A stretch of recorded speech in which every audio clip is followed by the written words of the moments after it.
Welcome to our channel. Today we how to enable frame.io review links for YouTube collaboration approvals, detailed guide step by step clearly. First, log into your frame.io account. Navigate to your project dashboard.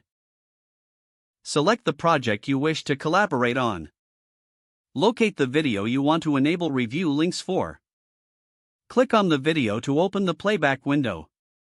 Find the share button, usually located in the upper right corner. Click on the share button to open the sharing options.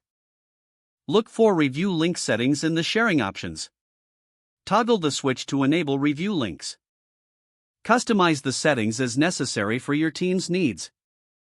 Set permissions for viewing and commenting if required. Copy the generated review link. Now, head over to your YouTube account. Log into your YouTube account and open YouTube Studio. Select content from the menu on the left. Find the video you want to associate with the frame.io review link. Click on the video to open its details. In the description box, paste the frame.io review link. Consider adding context in the description for your collaborators. Save the changes to your video details. Notify your team members that the review link is available. Encourage them to provide feedback through the frame.io platform. Monitor the feedback and make necessary adjustments to your video. Once finalized, you can proceed with publishing or scheduling your YouTube video.